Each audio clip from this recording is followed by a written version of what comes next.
All right.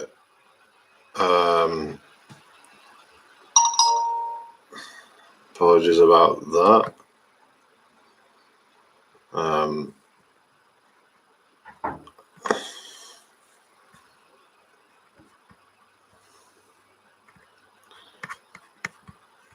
Hope everyone's doing well. Do one. There must be some way of turning that thing off. So,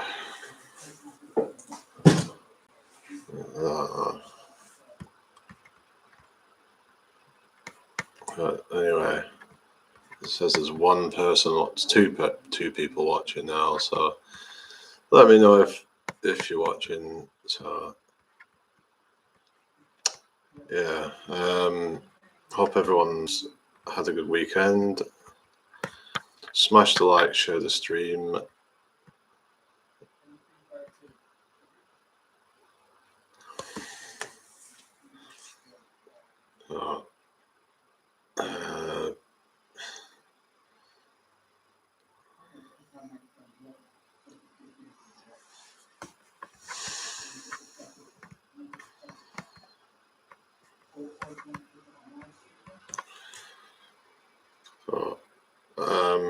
What should we talk about then? Well, this is a Q&A, so bring your questions. So, but yeah, so I don't know if everybody chews the food properly, but it's actually like beneficial to do that, especially if you're struggling with weight. It can actually help with that. So I might make a video about that at some point and talk more about that, but it's quite an important thing actually. A lot of people are just kind of shoving food down really quick, and it just doesn't really kind of get digested very well, and you can get indigestion. It's just you're meant to chew the food properly when it's in the mouth, because that's the first sort of part of the digestive process. So you really should be like chewing your food properly. Like some say at least 30 times is ideal. Some people only chew it about 5-10 times. Some of them even, some maybe even less than that.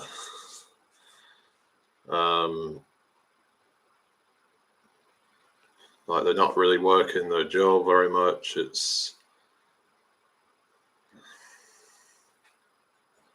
So apparently it's like, I was looking into this thing about like how people are not working their jaw, they're working the kind of the cheek muscles when they're eating. So it actually gives them this kind of puffy kind of look. So, I mean, I'm not 100% sure if that's the case. So what it does that, but it kind of makes sense. It could make your face look kind of not optimal, shall I say.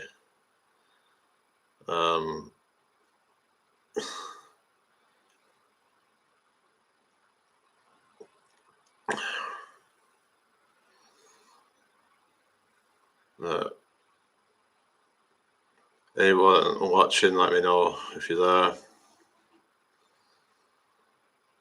Because it's almost like I'm talking to myself right now. So,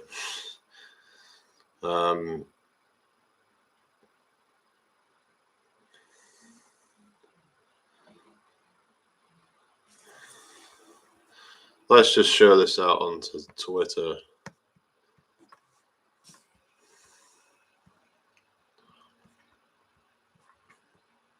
Oh, Bright, how's it going?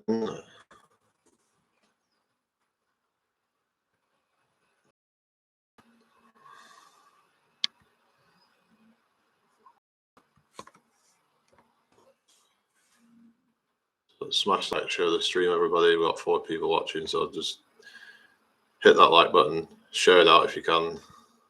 Let's try to get some more people in here.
All right, so who else have we got? Would help if people could chat. Right, yeah. But we'll see how it goes tonight. If I don't really get much, then I might just knock the whole Saturday thing on the head, because it might not be worth bothering.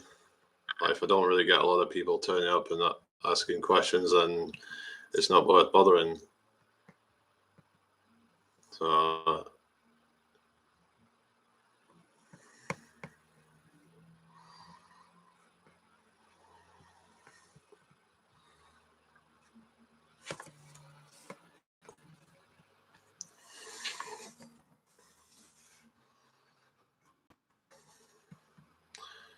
how's it going, Paul? Just popping by to say hi. The side chat company, not my thing. All right, fair enough.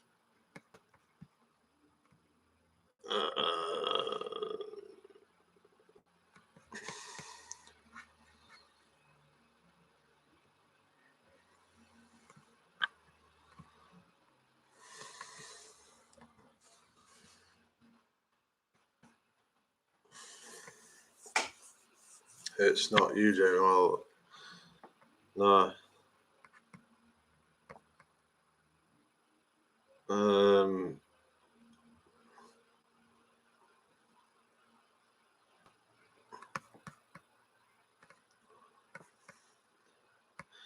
So I don't know. I'm just feeling kind of not 100%. I don't know. Just not ill or anything. Just like does not seem to have really much energy right now. I think I might have just been like, I don't know whether I've been hitting it too hard at the gym. I doubt it, but I don't know.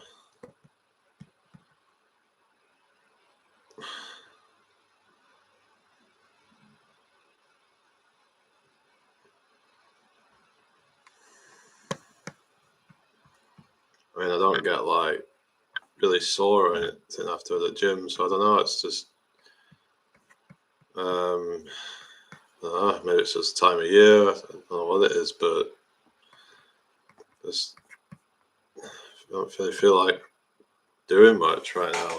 I don't know.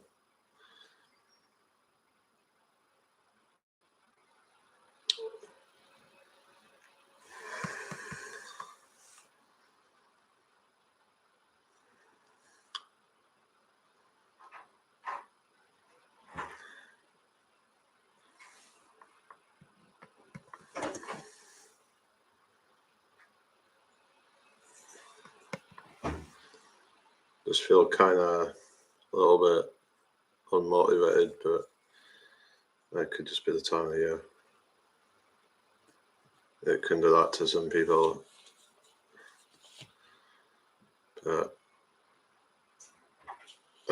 But I mean, I still try and stay kind of disciplined with the whole, going to the gym, things like that. Just have things that I do that even if I don't feel a lot of like motivation to do it,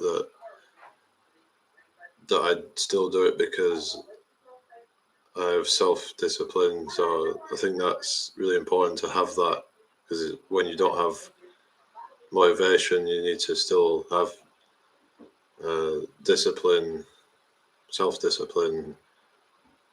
So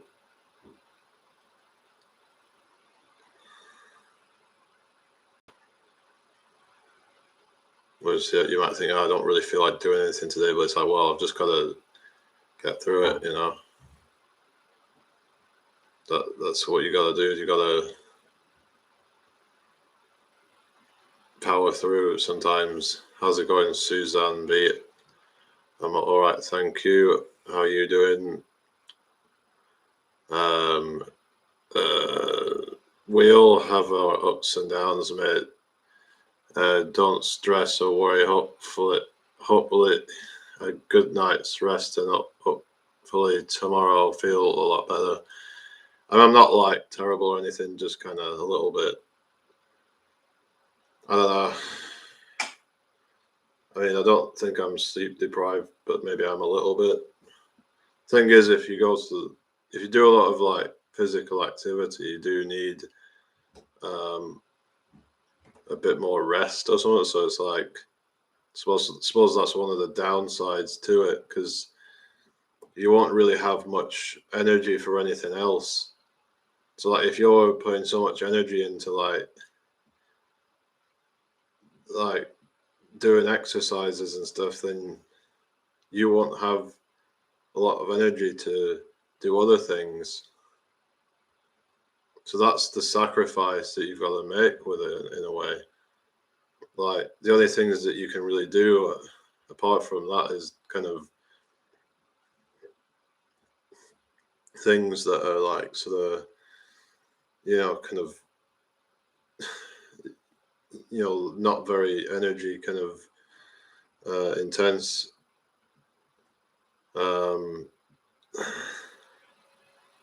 So, but because I just feel like, I don't know, it would be good to have, because like, for instance, some people have jobs that are like physically demanding. If you do that, then it's like, well, it's not a waste of energy in a way, because you're actually using your body for something kind of that has more purpose than just for like aesthetic purposes. All right, later, Paul. So like, having like a manual labor job would be good for that, in a way, for some people, because it's like you're doing something that actually is demanding, but like it's like you're using your body for things that are kind of practical, and instead of just moving weights that just to look a certain way.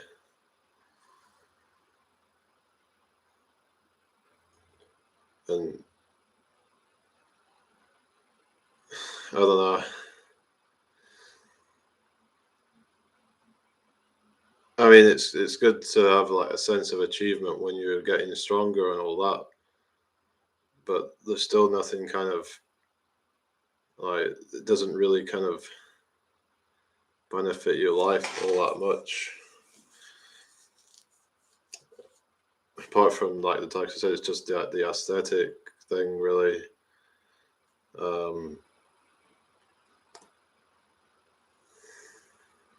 Anyway, anybody got questions? Let me know. Let me know what questions you have. If I don't get any more questions tonight, then I'm probably just gonna knock this whole session thing on the head and just concentrate on other things. So it's up to you.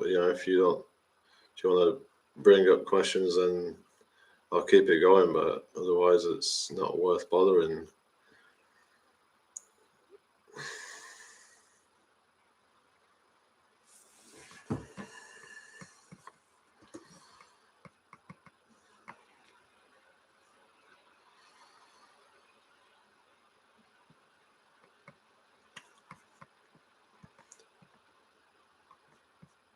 So smash the like button.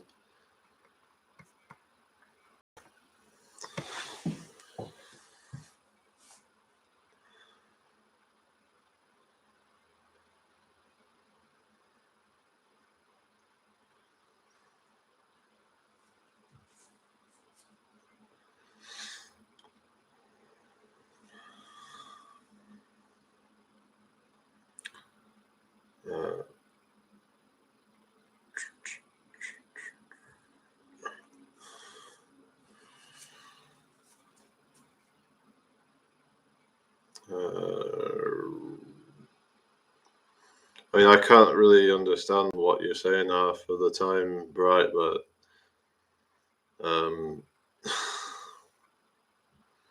but whatever.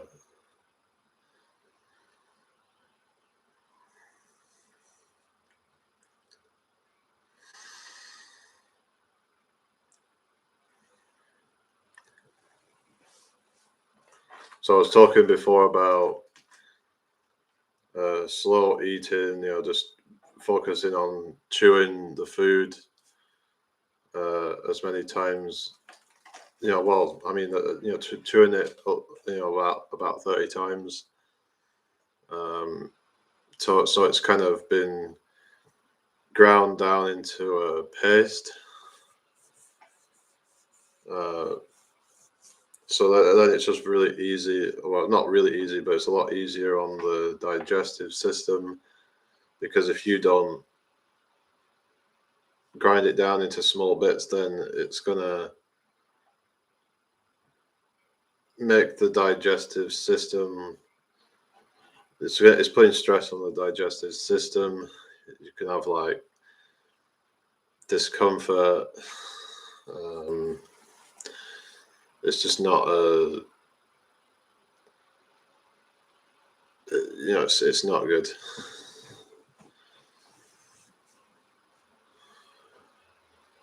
Especially things that are high in protein, because that's the hardest thing to digest.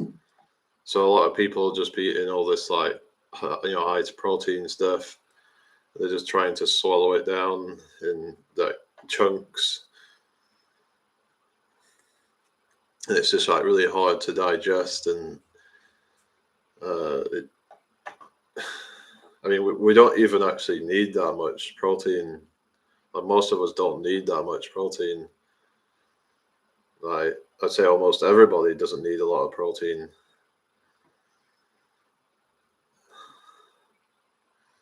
Because it's just like a lot of it just ends up being kind of wasted. Because what happens is any excess protein, it ends up being used as glucose. But the problem is that it takes up quite a bit of energy to convert it into glucose. So it's just not a very efficient way to get energy by eating more protein. So all these people promoting like high protein diets, I don't think it's really the most efficient way of getting nutrition, like, unless you absolutely need high protein. But I don't even think it's healthy to eat high protein, because you just, from what I've heard, you're actually making your body like into like growth mode instead of repair. So it's kind of triggering like growth hormones to be produced more, and it's just going to cause the cells to divide more and cause cancers and stuff. So, but I mean, I'm no expert, but that's what a lot of experts are suggesting. And well, I mean, I don't really want to have cancer, so that's, yeah, not for me.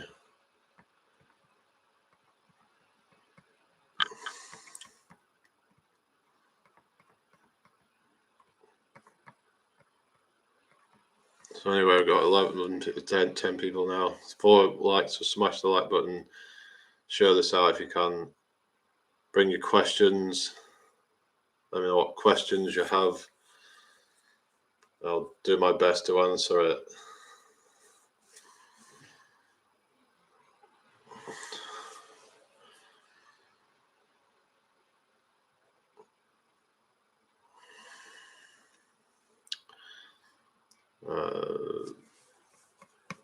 Yeah, I hope everyone's having a good weekend. What's everyone been up to this weekend? Anything interesting?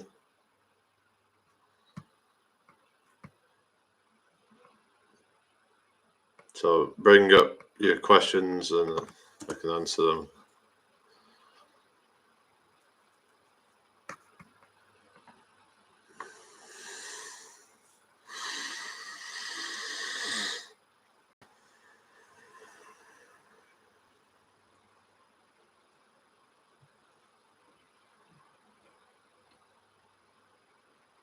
Not a lot of chatting going on. Yeah.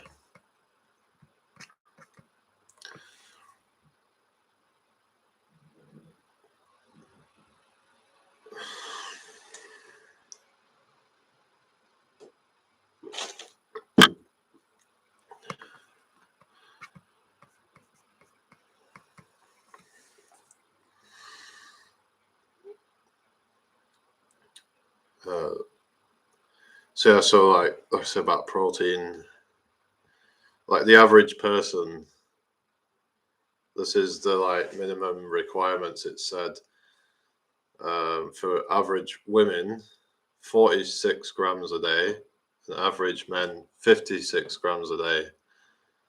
That's not a lot. What's this? Clyde Rembrandt says, my brother is turning 51 in about a week. I remember when we were children sharing a bedroom with bunk beds. Yeah. Wow.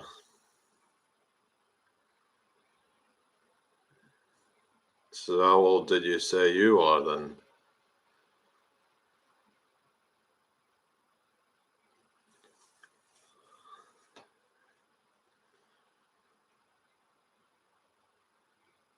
Have you heard about that, about high protein being detrimental long term because of the, was it IGF-1 and mTOR?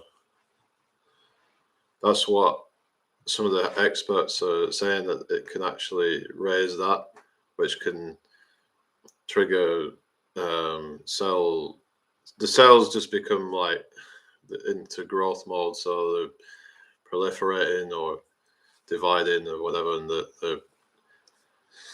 it's just causing a lot of cancers and stuff. So you'll be 45 in a few months. All right. Huh.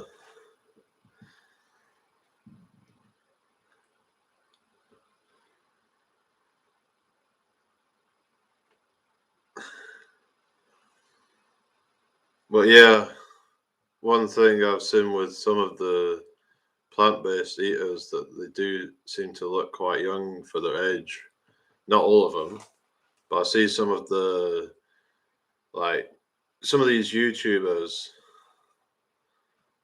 There's this guy called, it's called The Healthy Life. I don't know if you've ever watched him, but he's like one of these kind of health focused vegans. Like focuses on, well, like on kind of the nutritional side of things, and he's like, I mean, last time I heard he was like 56. Like he'll be older than that. He'll be like nearly 60 now. So if you look at like a lot of these people, like they're like 55, 60, 65, 70 years old, and it's like some of them look decades younger than what they actually are.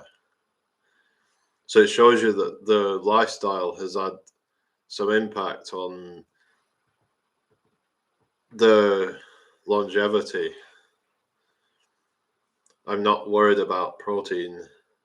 Do you mean you're not worried about getting enough protein, or you're not worried about getting too much?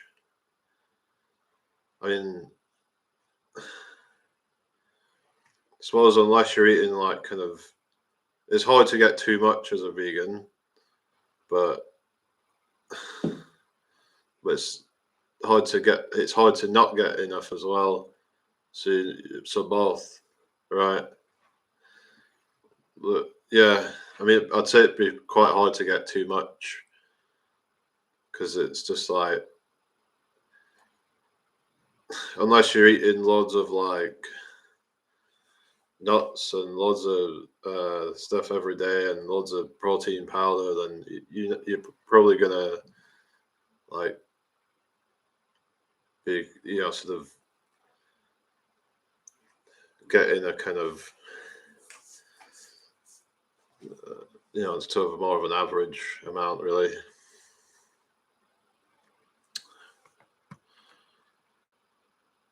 But it's just that there is some research that high protein diets are not healthy, but I don't know how true that is.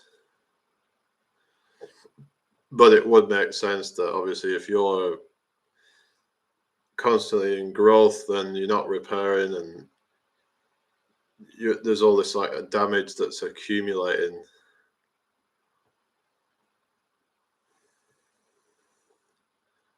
Because apparently when you eat less protein, this thing called AMPK is activated.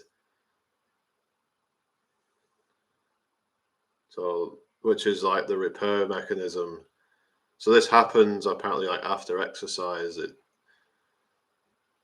kicks in, and when you don't eat a lot of protein, it's like your body's repair mechanism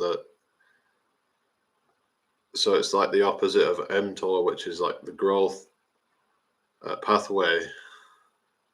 So I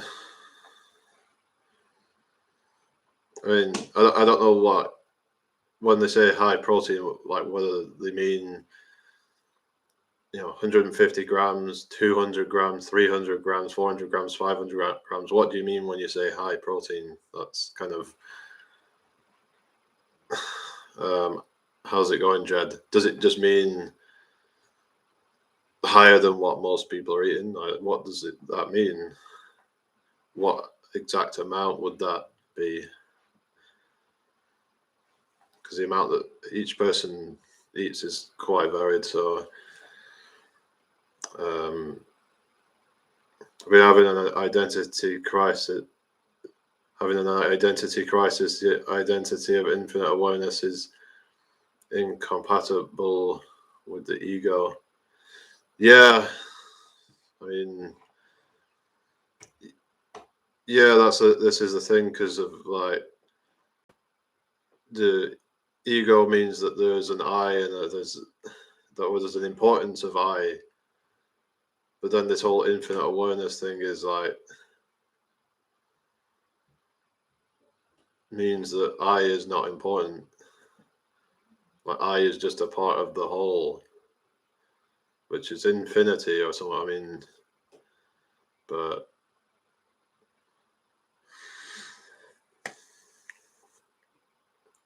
has anyone got any questions they would like to ask? And feel free to ask them.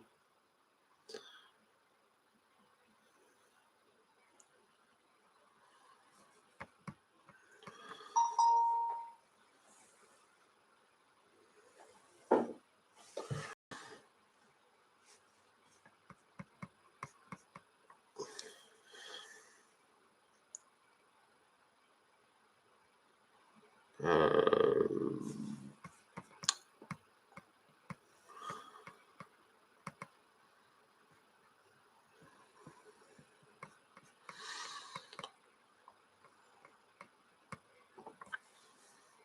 what have you all been up to then?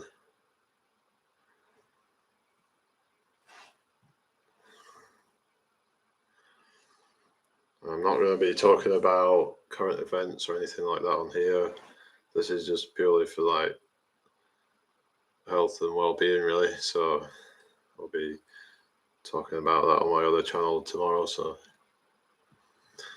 yeah, all right. I'm just feeling a bit kind of, not 100%, a bit kind of a little bit tired, to be honest. But I don't know. I might have just been kind of hitting it a bit too hard and not resting enough.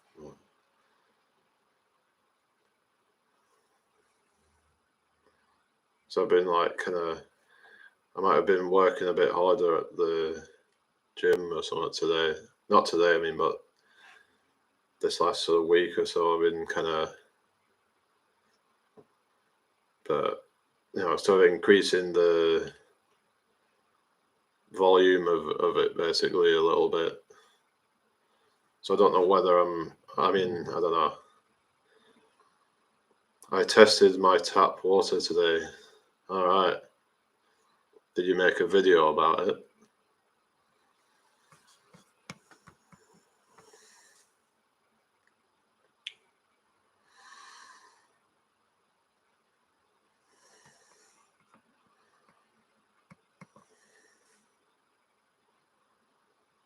I always thought we had soft water. All right.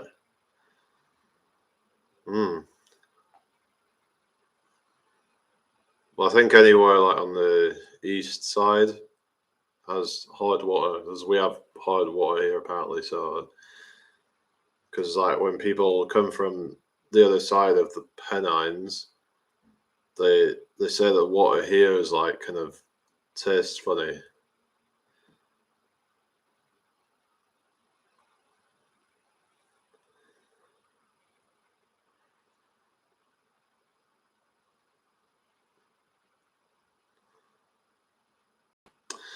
Don't overdo it. I made that mistake, and I'm now nursing what I think is an MCL tear. What's that then? A muscle tear, is it?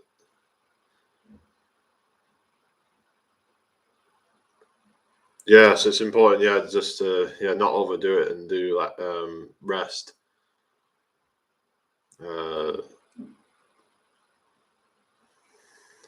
No, I've never heard the expression "comb in the mirror." How's it going, Almog? Good to see you. Any questions anyone wants to bring up? MCL is a joint in the knee area. All right.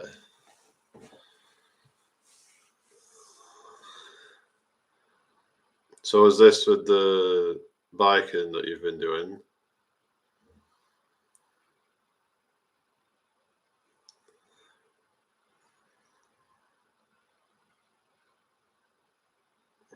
Because that can be quite sort of straining on the legs, especially if you go up hills and do long distance. Like can.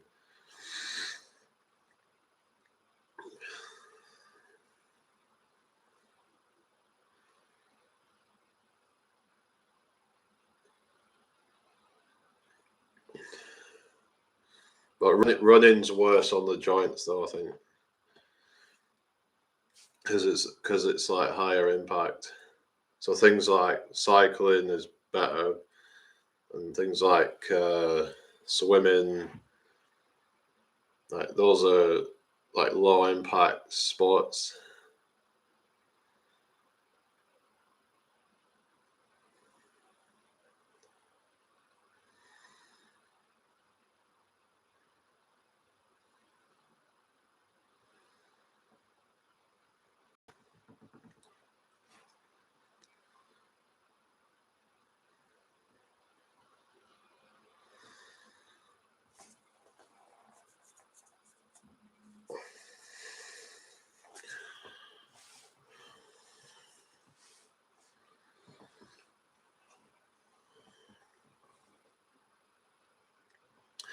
I was running too many miles. I should have gradually increased the miles per week I was running to make matters worse. I ignored the tingling sensation for a few days. Right.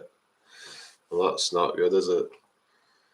So yeah, you should learn for next time then to gradually increase the volume.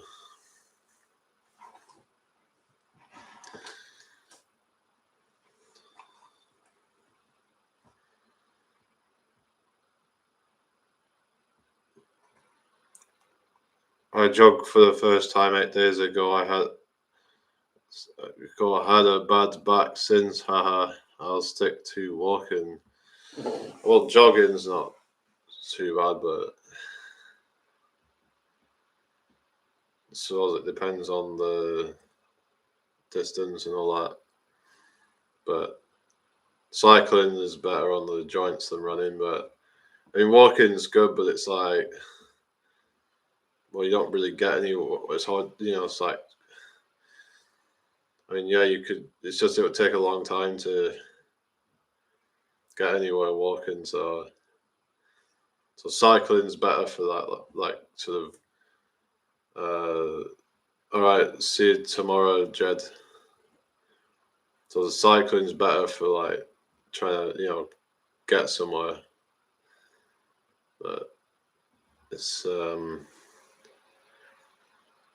yeah, because walking it's just like it depends on.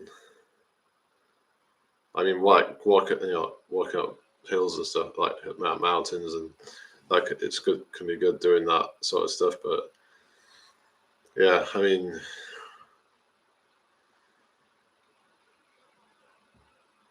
I need to get my bike soon. I'm gonna get my bike soon. I've got a bike, but it's in the other house, so I still need to get that.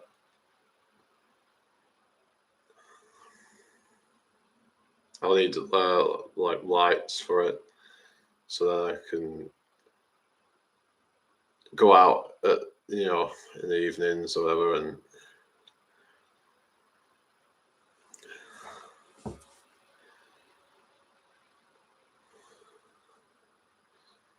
so it'll make me more mobile. So if you lived in the Pine Barrens, you could walk through the forest for a few miles, then back home. All right. Well, be a nice walk, I suppose.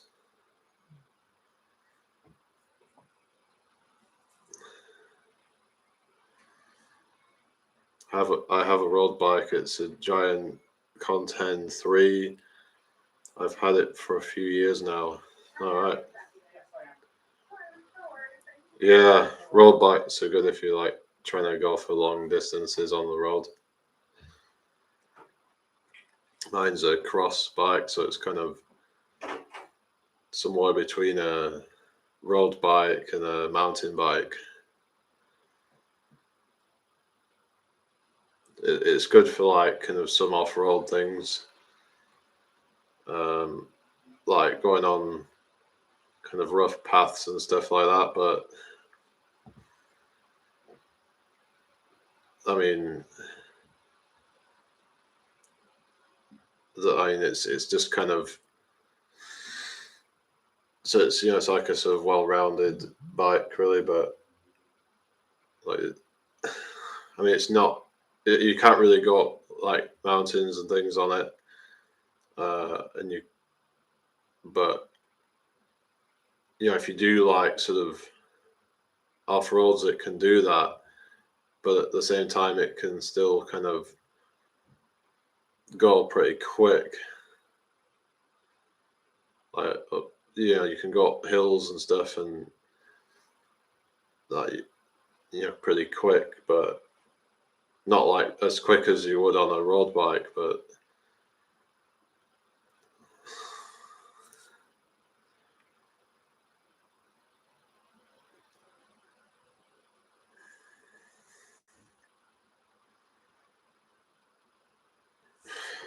well, actually, like when I started doing kind of, I was trying to build weight up.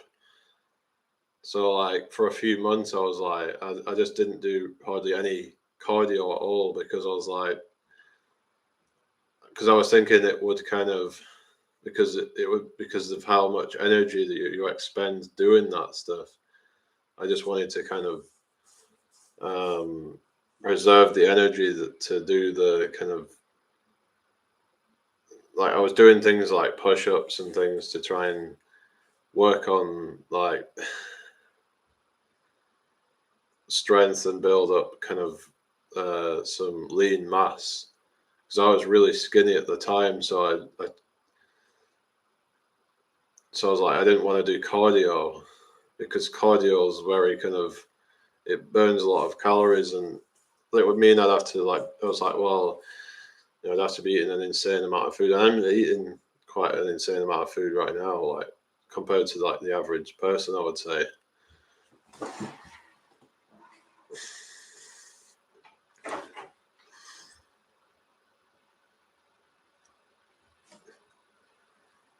So if I was to add cardio in as well as what I'm doing, like, it would mean I'd have to eat even more. And I don't know. It's just one of those things. I mean, when maybe I'll add some more of that in when I'm doing a cut or something. But I know cardio is like really important, because it's good for like the heart. It's good for like the lymphatic drainage or something. It's like when you're moving your body about, it's just really good for the lymphatic system. It's good for the circulatory system. I think like weight training can also be good for the heart as well, but I'm not entirely sure like whether it's as good for the heart as cardio. I know, because if it's like, because it raises your heart rate, so I would assume that it still has similar kind of benefits as cardio for the heart. So in a sense, it would be a kind of form of cardio.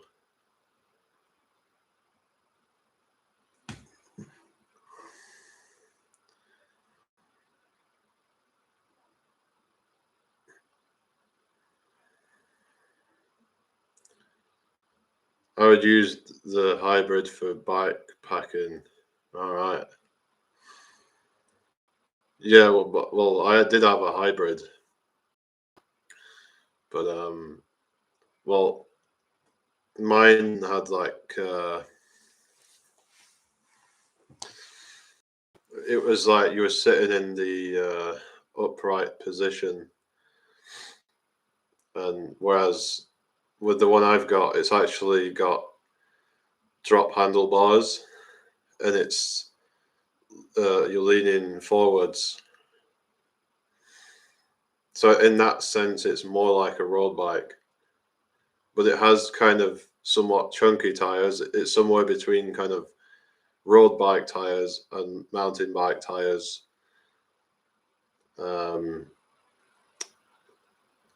And like the frame's kind of somewhere in between. So I'd say it's somewhere in between a road bike and a mountain bike, but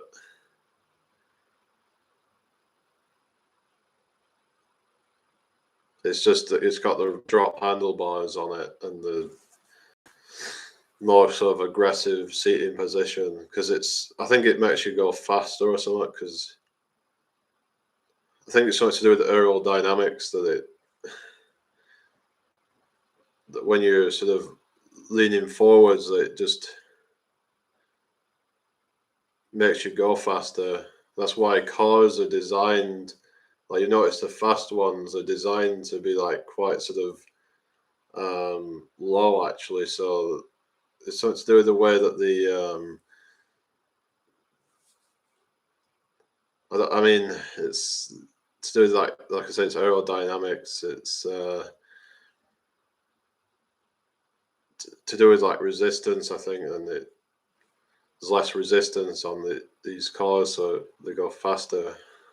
So yeah, yeah, so that's it. So it's wind resistance that it's like, is you look at, like, say, like hatchback collars, they don't go as fast because it's about they have more resistance or something like that. Whereas like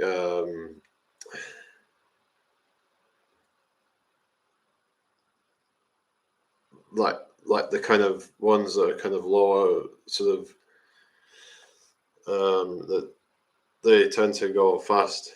Like you look at like a Ferrari, Lamborghini, um, they're designed to be like fast.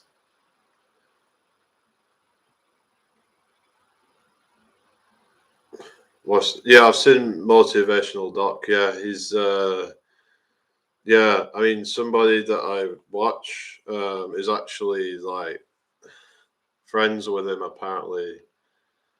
So she was actually like sending everyone over to his stream once. So I actually sort of turned up to his stream once. This was like I don't know, like a year ago or a few months. I can't remember how long ago it was, but it was, yeah. I mean, he's got some, like, seems to have some good information.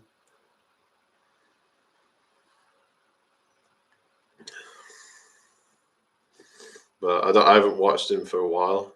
Maybe I should watch him again at some point.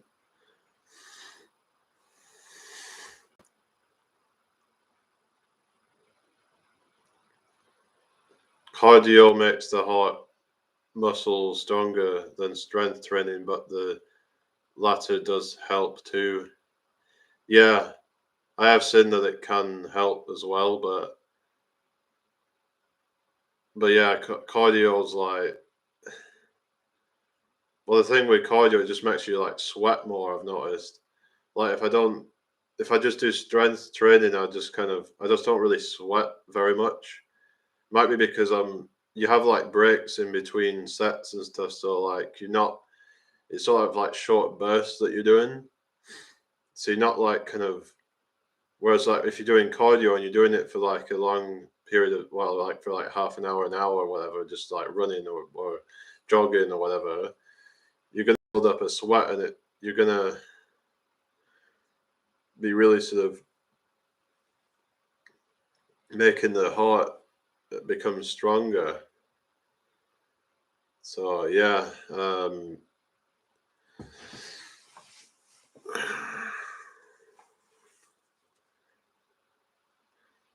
but like calisthenics is sort of like a kind of, it's kind of like a mix between cardio and strength training in a way, because like you get a bit of both. Like you're getting like it's like it's good for like body weight strength, like, and but you some of them do it for kind of like high volume. They'll try and go for like reps and stuff with it, like when they do like pull-ups, where they'll try and do like a high amounts of reps. But you know, things like push-ups and things like that, they just to go for like large reps. But there's all this debate about whether high reps is good for muscle building or whether it's better to go for like low reps and higher weight. Well, it kind of would make sense to go for higher weight and lower reps because, well, like marathon runners tend to be very slim because they don't need muscle, and muscle would actually be kind of, would actually hinder their performance in a way because it would just be adding unnecessary weight. So the only reason it would grow is to kind of, it's like, you know, you're sort of, you know, when you're lifting heavy, then it's going to tell it to build back stronger, so you know, bigger and stronger, so then you can handle more weight. So it's a way of like adapting to that stress. um yeah, yeah, reps reps, higher weight. Yeah, that's. But then again, like runners, like basically like sprinters, they could sort of, but they actually do kind of like short stints, but they need like quick bursts. So actually, like they're not doing weights or anything, but because they're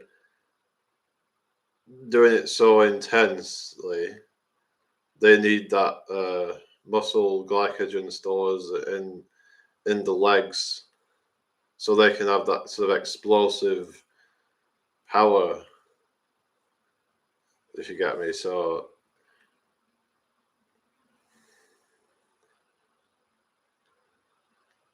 yeah, that's it. They are bigger, yeah, but they'll probably have more on their legs because, like you said, it there's no point really kind of them storing it on like their chest and their back and things like that, because it would kind of be getting in the way, I would have thought,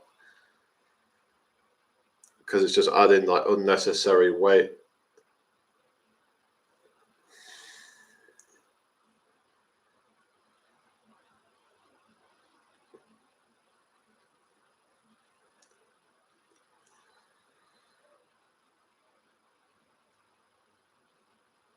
Uh,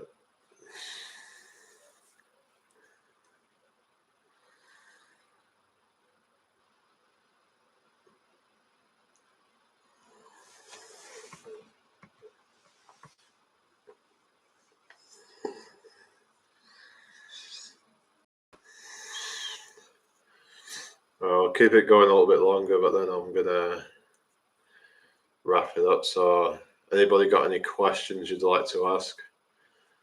And leave it in the comment, in the chat.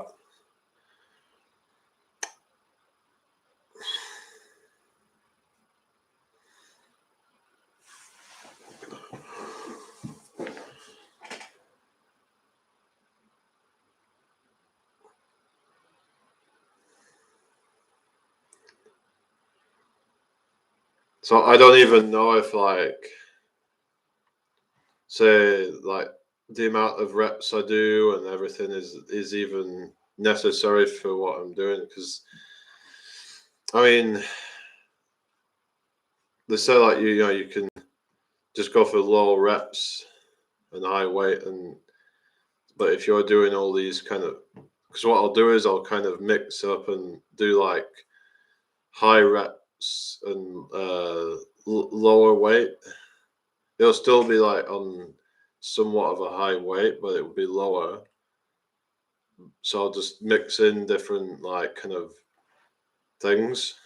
Whether that's even a good idea or not, I don't know. But they say about this like 8 to 12 rep range is like when you sort of build the most muscle. So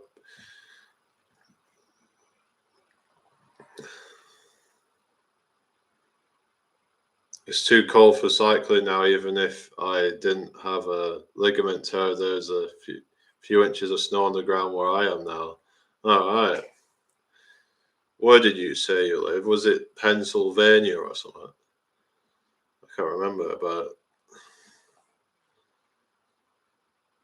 yeah, we haven't got any snow here at the moment. But yeah, I think it gets quite a bit where you are, doesn't it, normally? I thought 5 reps are best for strength building from what I heard. Well, I hear this thing about 8 to 12, but that might be wrong, so I don't know.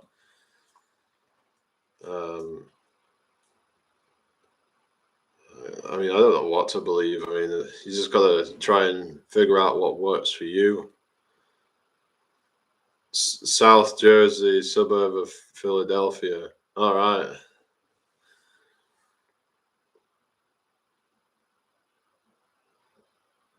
So yeah.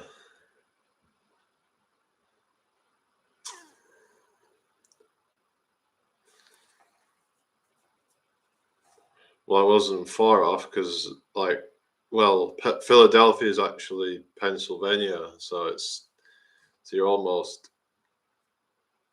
in Pennsylvania, but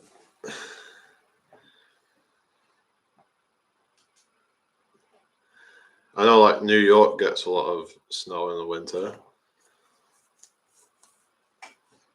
But it's like you look at it's a lot further south than what we are, but yet we don't really get much snow. So it's like it's kind of odd, but it must just have something to do with like different kind of weather systems like coming in because you got America where it's like you have a lot of different weather systems coming in off like kind of like the middle of America where it's like really cold in the winter and it just kind of works its way towards the east. And the west coast doesn't really get cold in the winter. I think like our weather's kind of similar to say like somewhere like Vancouver. Like it's kind of quite wet and in the winter sometimes snow, but like yeah, like I think our weather's more like that than the East Coast.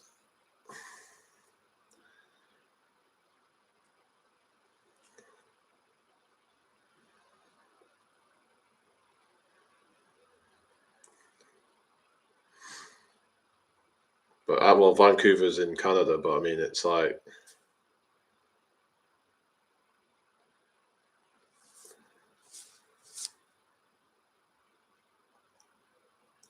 yeah, that's it. We have like the warm ocean currents, yeah.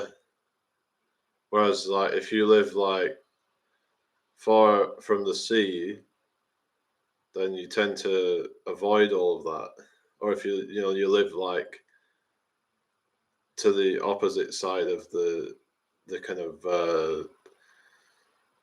where it's coming from, then you'd avoid all that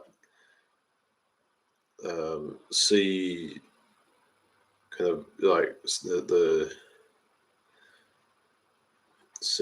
sea breeze or whatever, or the sea warming or whatever that you call it. The currents that are affecting the weather because we're like a small island here, really. So we don't really get any extreme weather.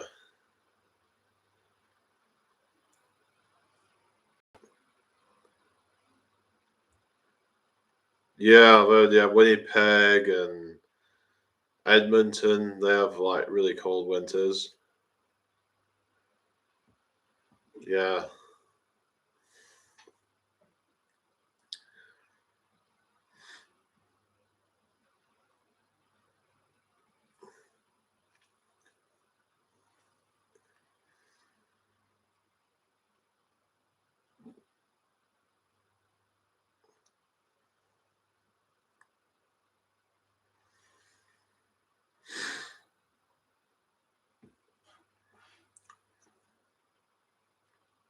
Um. Anyway, so let's try and get up to 10 likes on the stream.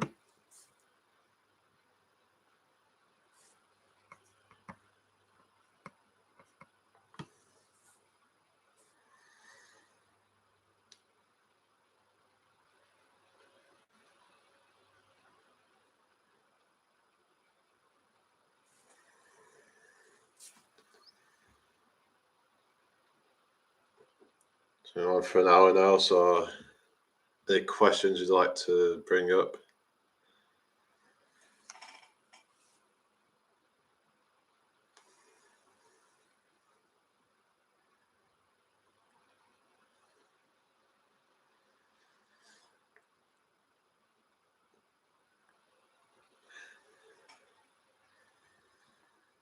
Oh, a lot of this conversation isn't anything to do with health and well-being, is it? Oh well,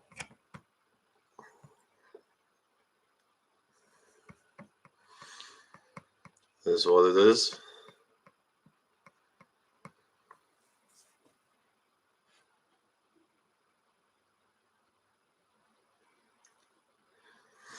Do you think prayer can heal the body?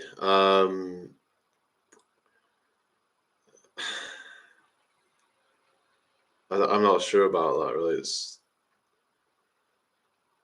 I mean, it could be like placebo effects, like unless there's been some kind of study that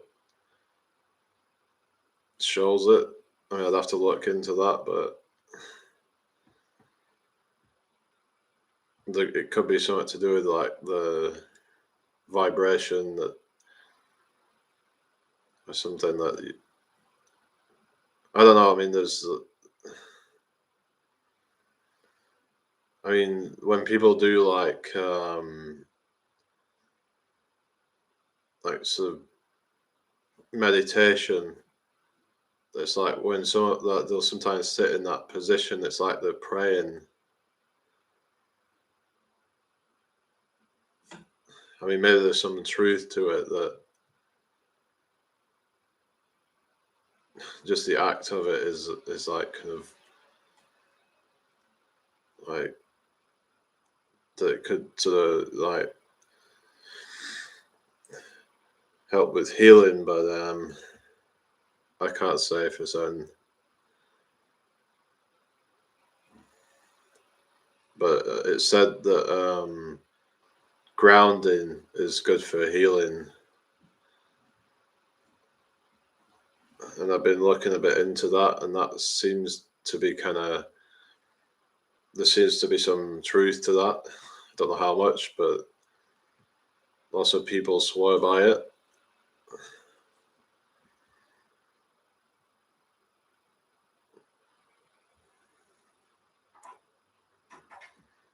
Most of the studies I've seen about placebos measure subjective pain sensitivity. All right.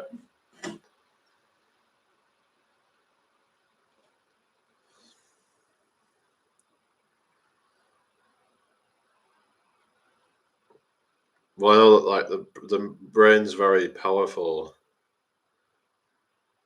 and like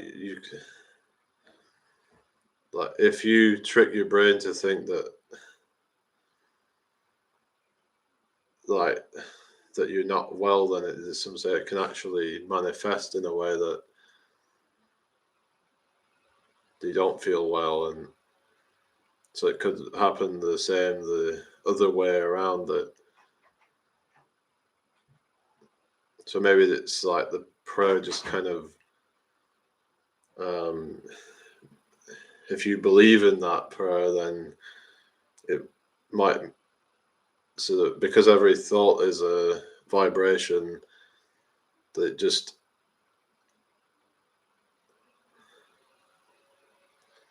maybe it's just the positive vibration is what kind of helps with the healing. Thinking positive things may help with that, or it could just be placebo. That if you're telling your brain that you're not, that you're not ill or whatever, then your brain will kind of possibly shut off the pain or something like that. Um,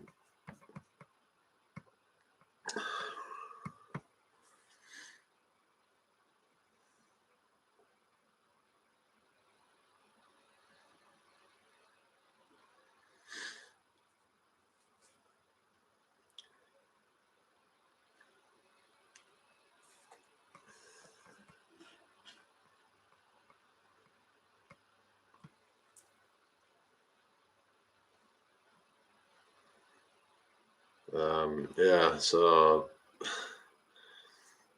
don't think I'm going to go on much longer, really.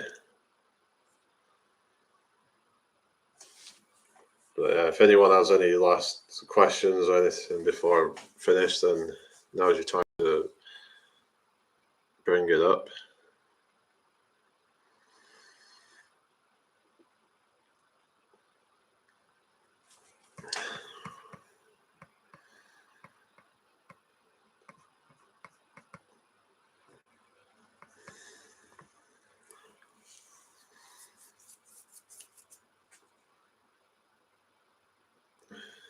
Uh,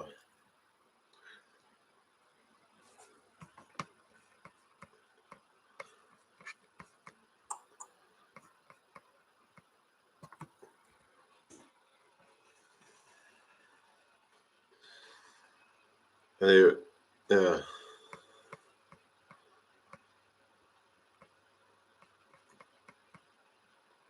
So it looks like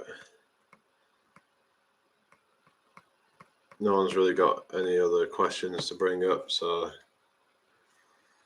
I'll give you another minute or so, and then I'm going to wrap it up. Did you ever hear of Durian Rider? Yeah, I heard there was some drama going on between him and Freely, and I don't know.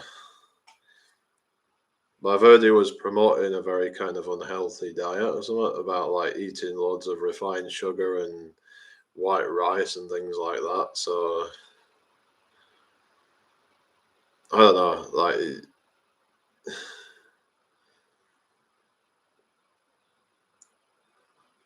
like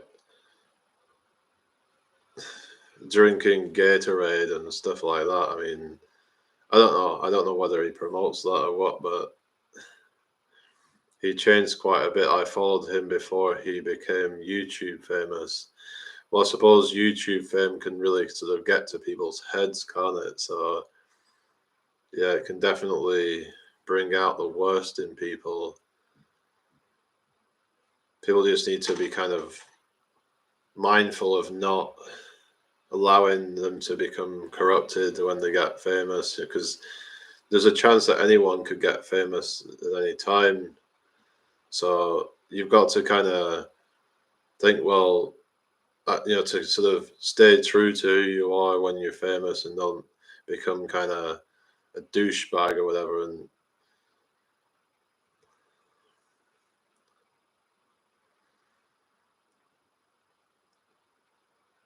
just because you're famous doesn't mean that you can start acting like an asshole.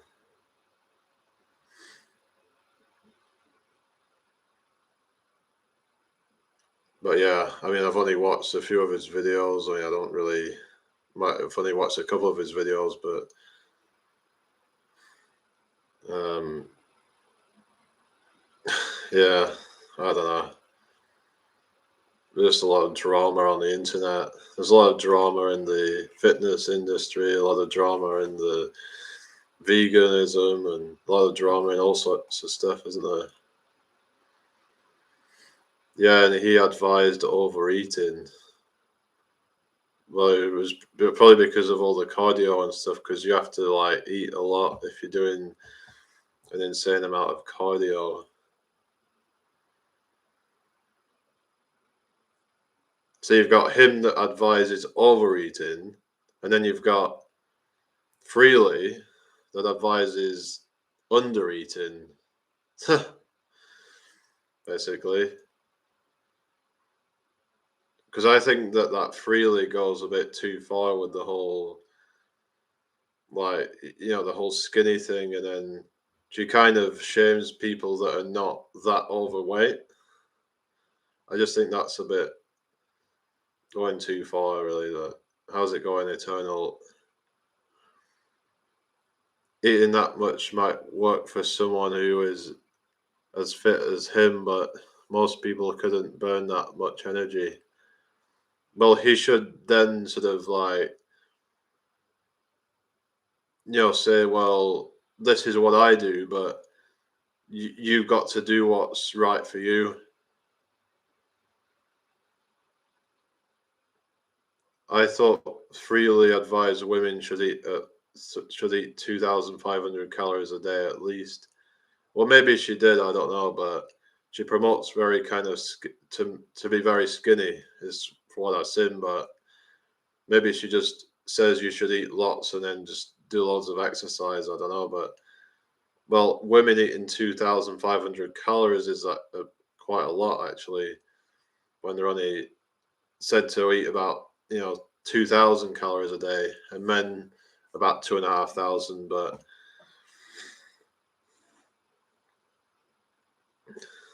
Well, she goes on about this whole like 30 bananas a day or something. It's like, that's a bit ridiculous. I mean, why would you say eat bananas all the time? You gotta eat different foods and stuff, eat a variety.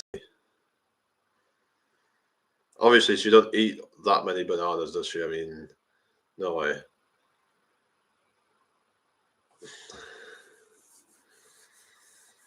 I don't care for fat shaming either, but the diet industry is a multi-billion-dollar one. Doesn't that indicate that most people don't want to be as heavy as they are? Yeah, I mean, obviously, yeah. I mean, but I've been looking at this thing that something as simple as um, chewing your food 30 times can actually possibly help solve that issue, because what happens is when you eat, so I forgot to mention that when you eat 30 times or so, that when you chew it 30 times before swallowing, that, well, you're slowing down how quickly you're eating it. So that way, I think it's leptin is able to kind of to start to be kind of released, which will tell you to stop eating. But the thing is, if you're trying to cram all this food in that sort of 20-minute window or whatever until leptin is released, then you're more likely to overeat because you're just trying to cram it all in. Whereas if you eat, like, you swallow more times, then you're slowing down the eating, you're less likely to overeat because you just can't eat that much in that time period if you focus on making sure you chew it 30 times. So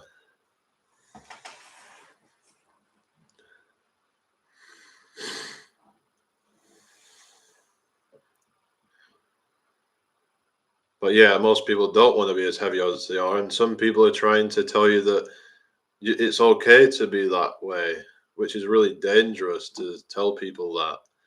So, I mean, I don't agree with fat shaming, but I also don't agree with telling people it's okay to be at that weight and it's healthy and all that. So there needs to be some kind of balance, you know? Needs to be some kind of middle ground. I think one would be hard pressed to not lose weight if one is overweight and not become overweight if they followed the whole food low fat eating habits set forth in the start solution. Um, well, I mean, there's lots of different ones. There's 80, 10, 10. There's lots of different, like, kind of ways of doing it, as long as you just like stick to, well, like things that are kind of like that are not super dense in calories, then it's like you're not it's going to be easy to lose weight basically. So prevent and reverse heart disease and others of that kind are all basically the same eating pattern. The only thing I disagree with the start solution is that fruit is restricted to 2 to 4 servings a day. Yeah, some people try and demonize fruit and say that it's bad for you, even, or that it should be eaten uh, in a small amount. But I think we're meant to eat lots of fruit. I mean, some people can't handle maybe as much, but like I see some of these like raw fruitarians, and they're just like they're absolutely. I mean, obviously, where they live, they're able to get like good quality fruit. A lot of them, so they're able to thrive, and it just gives you a lot of energy. Like, it's a quick release energy, and it just like I mean, people that do exercise, they need they need that fructose and glucose and sucrose that comes from fruit. McDougall doesn't demonize fruit, he simply glorifies starchy foods. Yeah, but I mean, if you're doing like exercise, then fruit might be better than, because starch doesn't break down as easily, so it's good for like, I mean, so things like bananas, dates, uh, like persimmons, things like that are good for like energy. But I mean, it's just good to sort of balance things out, I reckon. I tried eating only fruit, but I crave cooked foods.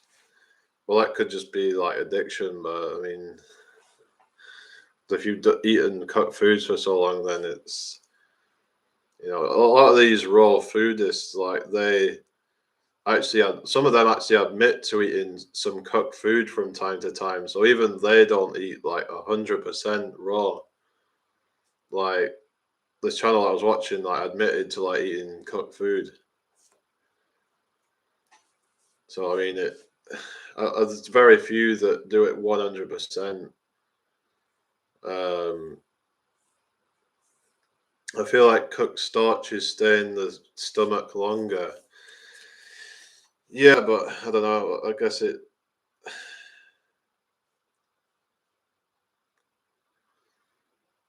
I mean, I don't know. I guess if you're used to kind of not eating, if you've ever tried fasting or anything like that, and you can get through that, and that you're okay with the sensation of not having something in your stomach, then in fact it's probably a better thing to feel, to not have all this food backed up in your stomach. Um,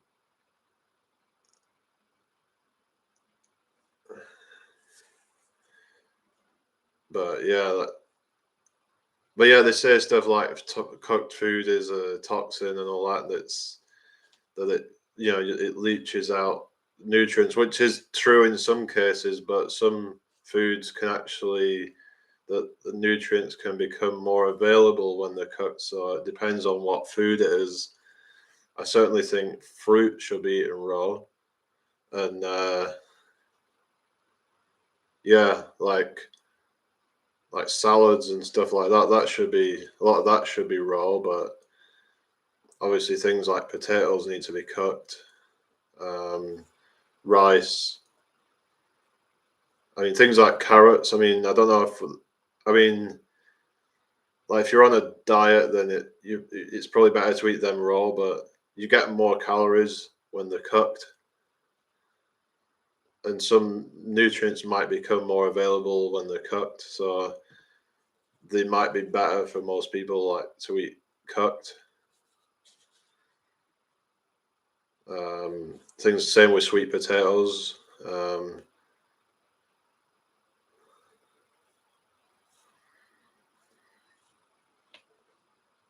So I mean, it's probably best to kind of eat like a mix, really. But 80-10-10 was a macronutrient ratio that was well known well before Doug Graham wrote the 80-10-10 book. He kind of hijacked the name before his book. 80-10-10 did not imply only eating raw. Well, yeah, I mean, it doesn't. It just means eating a very high carb, low fat, and low protein diet. I mean, my diet's about probably, I don't know, I'm not really entirely sure, but it's probably 65% carbs at the moment. So, I mean, I'm not 80-10-10, but I mean, I eat a fair amount of fat in my diet, probably about 20% maybe, and then 15%, or maybe, well, 10 to 15% protein maybe. So, yeah, like it's probably about 65 carbs from my diet, which is probably ideal for what I'm doing.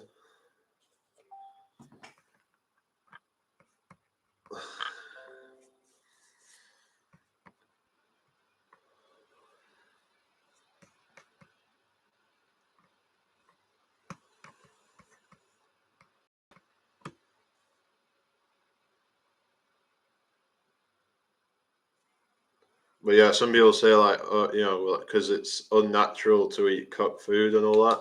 But there's so many things that we do that are unnatural, like just doing this right now. Going on online, it's not natural, is it? So you got all these people promoting natural living, but then they're using unnatural things to promote natural living. So I mean, I don't know. Yeah, yeah, it's like that's 80% carbs, 10% fat, and 10% protein. I eat 80% carbs when exercising. I've been sedentary due to the MCL tear, so I've been eating more foods like peanut butter and jelly sandwiches and nuts. Yeah, the natural ship has already sailed. Yeah, yeah, I feel like maybe we should be like living more naturally, but I mean, living naturally would mean things like, is it unnatural to like make a fire? It really depends on what your definition of natural is. It's like, what do you mean when you say natural? Like, I don't know, like, because it's like we've sort of like adapted to be able to make fire. So it's just part of natural evolution that we've been able to be able to sort of like so because otherwise there'd be a lot of different foods that we wouldn't be able to eat. So, well, yeah, that's it. That's all unnatural, isn't it? What's this? Brandon Looney Tunes fan 2000 says, "Hey, what's up, Doc?" All right, well, welcome to the stream. I'm about to wrap it up. But if you've got any question you would like to bring up before I finish, then just bring it up right now. I was going to finish, but there's some chatting going on. So indoor temperatures of 22 degrees when it's -2 outside is unnatural. Exactly. So if you're using central heating, then depending on what your definition of natural is, because what does natural actually mean? Does it mean that because, like, if we're a part of nature, then it's natural? I mean, it,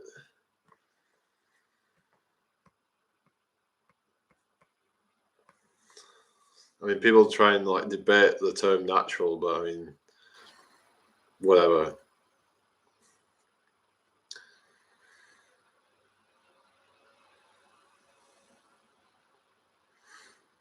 But yeah, if it was like -2 outside, then yeah, a natural temperature inside would probably be about, I don't know, 10 degrees maybe or something like that. It wouldn't be 22.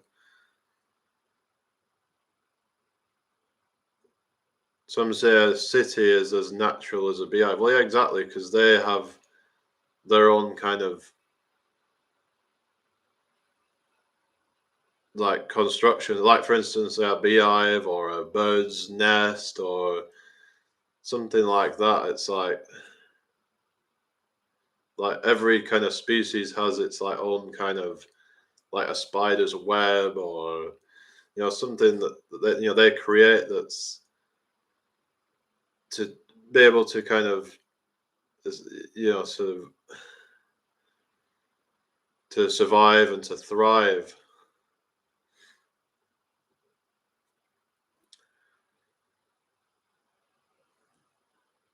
25 or yeah. We should try and embrace the cold more because yeah, this whole Wim Hof stuff, it's going to be really good for you to expose yourself to cold weather regularly, just to like have a cold shower, or I might talk more about that on the channel, but like it's quite fascinating. But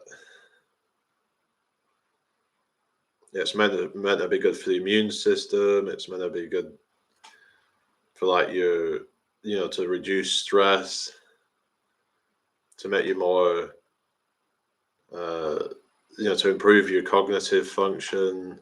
There's said to be a lot of benefits to the Wim Hof method. Anyway, so I think I'm going to wrap it up now. So thank you all for hanging out, and I will see you all again next time. So until then, bye for now.